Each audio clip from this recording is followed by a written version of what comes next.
that Stanford opening presents one of the most interesting things we can do here on a show like this, and that is discuss potential candidates. And there is a list, like Stewie's song in Family Guy. There is a little list. Well, it's actually a pretty big list and whatnot, which is a funny song. But anyway, I digress. A lot of names being thrown out with regards to the Stanford job. I like some of them. I don't like the other ones as much. So, Richie, let's go get going on this front. The one that is at the top of everybody's list, I'm not quite as high on as everybody else, but I understand why, and it's Chris Petersen. And Chris Petersen has done nothing but win games as a college football head coach. That's what he did at Boise State. That's what he did at Washington. And then when Chris Petersen wasn't there, Washington fell down, and now they are clearly right back up on the horse, so to speak. But what do you think about that being? I don't know what Stanford's priorities are. They haven't really made that clear. So this is, kind of speculative and such, but that's the name that I see get tossed around a lot. What do you make, Richie, of Chris Petersen at Stanford? I think there's a fit component, but there's something else I think wouldn't work as well. I think that right now Stanford is going to be looking for one of the most qualified candidates that they could possibly find. And when you're looking at resumes, Chris Petersen's resume is going to be just about as good as any other candidate that you have out there. Wildly successful at Boise State, made them one of like the programs that was outside of a Power 5 conference to go and play football at. Goes to Washington, takes them to the playoff, makes them an incredibly talented team, and kind of leaves abruptly, honestly. Like, he didn't need to leave Washington. He could Yeah, still it's not be like there the if he wanted program was in disarray. He just decided I'm going to step aside now. Right. Exactly. So I think that's something that also is going to work out in his favor throughout this process, is kind of that logic of, I left and I could have kept going because Washington was still a good program, and this, that, and the other kind of thing. But with Petersen, you have a proven winner and a guy who just knows football. Chris Petersen is one of those guys who will forget more about football in his life than I will ever learn. To pick his brain for an hour would be one of the best treats I could ever get. And for a program like Stanford that is just so smart and like both book smart and play smart, they would love a guy like Petersen. It feels like a seamless fit. Now, it isn't a seamless fit. There's definitely some things that you're going to bring up here in just a second that could kind of make it not as great a fit. And who knows, he might not even want to coach anymore because, again, he willingly stepped away from Washington. He might not be interested in coming back to coaching, or at least maybe this Stanford position. But I think this would be a home run hire for Stanford. I'm absolutely with the rest of the group think that is saying that Chris Petersen is a perfect hire. I'm super boring, and I got to agree. I think it'd be a great fit. Here's where I push back a little bit on the Chris Petersen idea. Hit me. Washington was not up there showing him the door. They did not say, we really want Chris Petersen to go. Chris decided to go. Right. And I think part of the reason Chris decided to go, and this is somewhat speculative on my part, but I think with regards to why David Shaw realized it was time to step aside, it's a component of that as well. This is a new age and era of college football with the transfer portal and NIL, and the fact that recruiting gets more and more competitive and intense and round the clock 24/7, 365 every single year. I think a lot of the older coaches in college football are a little turned off by it. I do. Yeah. And so, though Petersen may be able to go to Stanford and win games, I don't know if he's going to be able to, combine with Stanford's stringent academic admission standards, which they're not going to just suddenly lighten up on because it's such a big part of what they do as an institution. I just wonder if you would be able to compete at a high level consistently if you have an older coach who's not as into that stuff and who it's at the very least a new thing for that he doesn't fully understand or appreciate the importance of. I'm not saying he doesn't recognize it, but it's different when you're a young coach who can connect with players and relate to them more on that particular front.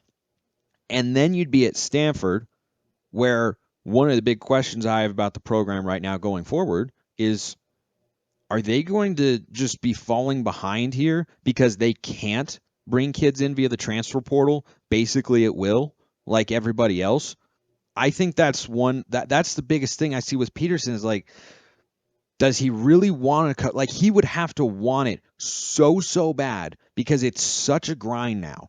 And he stepped away before NIL and the one-time exemption in the transfer portal. So I just question whether or not he'd be the right guy to step in and say, yeah, okay, you're going to keep Stanford competitive with these other components that weren't really there as prominently when he was a head coach. And I love that you brought up the Stanford academic aspect because I think that Stanford's brand itself is 100% like people want to play for Stanford. This isn't a program that doesn't have historical success. They've had Andrew Luck. They've had John Elway. They've had plenty of great players and Christian great teams McCaffrey. go through there. 100%. It's not as though like just because the academics are so high and they're basically like a West Coast version of an Ivy League school. Like this doesn't mean they can't put together a good football team. But like you said with the NIL, which Stanford has not done a great job of, similarly to Arizona State, but even more so the transfer portal, you can't just pluck guys. You can't just pluck a 5-star kid because his GPA is 2.5. And, right, wrong, or indifferent, wherever you stand on that, Stanford is not going to abandon that aspect of their school. No, They're I can't not see just it. going to start plucking Richie Bradshaws into their program because he's a good athlete. No, he doesn't have it between the ears. Okay. He doesn't Well, I he already doesn't knew show up that. to class. Yeah. So like don't know what to tell you. Sorry. Like I know you're gonna be the number one pick, but you're not uh as good a GPA average as we would like for this program. And again, right, wrong, or indifferent, wherever you stand on it, it doesn't matter because that's the Stanford philosophy. And that is always going to be an obstacle for them. Yeah, don't worry, Richie. I don't think anyone was accusing you of being Einstein. I mean, after We all, can accuse you've you. got We're just Arizona, you've got Arizona State on your sweatshirt. I mean, it's we ain't we ain't go to if Arizona State to play school.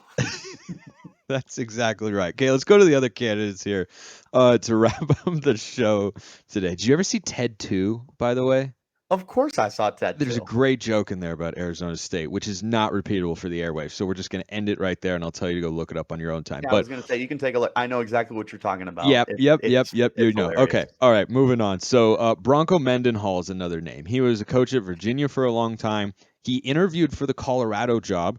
By the way, the Buffs have offered it to Deion Sanders. No word on whether or not he's leaning towards accepting that or not, or if Mendenhall is their number 2 or number 3 or where that is. I think that could be kind of a fit. Virginia, tough academic school. I think he understands that, and you have to remember with this Stanford job is they're not going to hire just the guy who they think is the best football coach, but they are going to hire the person who they think can win games and is also the best representation Yes, of that's huge Stanford for them. of Stanford, right? That's why David Shaw got a long leash, longer than what other coaches could get at other programs, right? Mark Helfrich at Oregon went 4-8 in 1 year. He was out the door instantly. They're like, nope, sorry, that's not right. That was the Washington right and thing to do, though. right, and then Washington with Jimmy Lake, the same thing, 4-8. Nope, sorry, you're gone. That's not good enough. We have higher standards here. Doesn't help when you fight kids. Stanford, well, yeah, no, hitting kids in the helmet. That's no good either. But anyway, so that's all in the past and such. And the present here for Stanford is there's still, I think, an institution looking for that sort of candidate. I do think Chris Petersen fits that mold. I think Mendenhall, from what I know, does as well. Let's go through the names that I have seen circulating on the interwebs for this opening that I don't think work. Derek Mason was a Stanford defensive coordinator, went to take the head coaching job at Vanderbilt, which is probably the worst Power 5 job in the country for football. The defenses here at Oklahoma State, kind of leans towards indicating that he doesn't have the X's and O's chops that he once did. Right. And I don't think Stanford needs to go to a former coach, which is also why I say Mike Bloomgren, their old offensive line coach. Look, they need to rebuild in the trenches for sure, but he's the head coach at Rice, and they're just kind of a middling Conference USA team. I'm not a huge fan of that one. Bill O'Brien doesn't feel Stanford. Nothing about that Nothing. feels Stanford. I can't see that happening at all. Here's the other one I don't think will work that Richie wishes would work as a Baltimore Ravens fan. Hey, God, it's me again. Greg Roman. Greg Roman. What would you say if he was no longer the Ravens OC and he was instead Stanford's head coach? I would say they might score points, but I don't know what kind of CEO he is. I don't know what kind of recruiter he's going to be, and I think you can do better than that. I know Richie would take It would be though. like that SpongeBob episode where SpongeBob decides to live with the jellyfish and Squidward's like, so long, goodbye, and like he closes the door and he starts partying. Like that would be me, just like, thanks for everything, Greg. You were the assistant coach of the year in 2019. Slam the door and just start partying, knowing that T Martin's gonna get promoted for us. Yeah. So those are names I don't think are in the running, but I think Mike Elko at Duke, a proud academic institution, he had a really good season this year.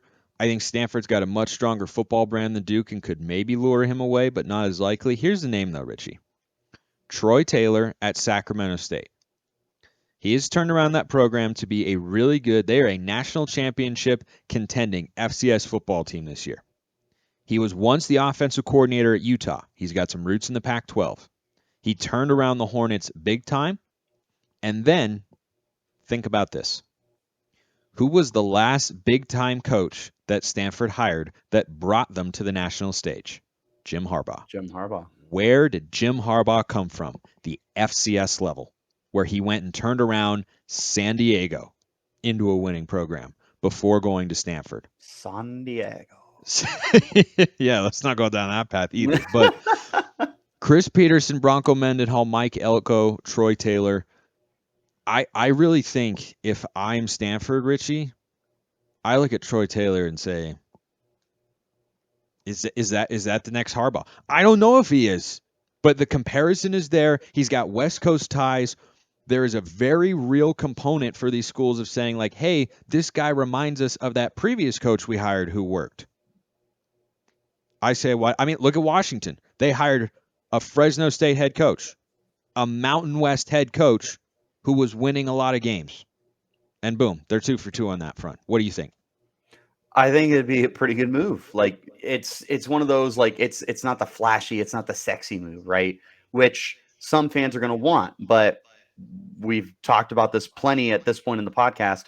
Stanford is not going to make that move, and they're going to make the like funny, not funny, the smart move for a program that prides itself on being smart, and that might be the smart move that they could make. Let me throw a name at you. Okay. That I just kind of popped into my head as I was thinking about this. Okay. This would take a lot to pry him from the program. This is another head coach, but with the pretty good success that he's had at Baylor, would you try for Dave Aranda? Aranda, I believe is how it's Aranda, pronounced. excuse me. But I saw that on a list somewhere. I don't remember specifically where. And it didn't click in my head of like, oh, that's got to be their guy. But I do believe that Dave Aranda, it represents the caliber of character as a coach, given his reputation at Baylor, that Stanford is looking for. Right. I question whether he would go from the Big 12 to the Pac-12 and from Baylor to Stanford. But It'd be a downgrade. But if I'm Stanford, Stanford's also got a huge endowment, though, and could throw some money at him. If I'm Stanford, I would 100% be interested in Dave Aranda. I think he is a good, solid coach, and he would not have to win immediately, or he would not have to win right away, and he'd be given ample time. I think that's the appeal of the Stanford job. No one's expecting you to come in and do what Lincoln Riley did at USC or Kalen DeWarp at Washington. this year. So okay, I'll throw that into the list. So Troy Taylor, Mike Elko, Bronco Mendenhall, Chris Petersen, Dave Aranda, kind of our top names Like to a watch top for five. here at Locked On Pac-12 at this point in time.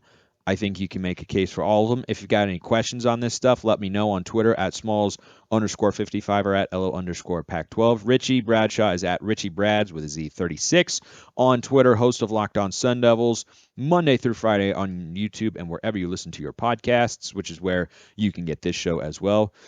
Richie, I can't wait for bowl season, but all this stuff, I can't wait for the off season either, because my goodness, it is going to be fun. The 2023 college football hype train is alive and well. Yeah, it is, and it's going to be a lot of fun because it'll be the final hurrah for the LA schools, and Yeah, you'll be wow. seeing Lots of some things. young head coaches, and there's all sorts of reasons to be excited about the Conference of Champions in 2023. Very much so, and we will continue to cover it. I hope you will continue to tune in. Appreciate everyone listening. See you next time, and have a wonderful rest of your day.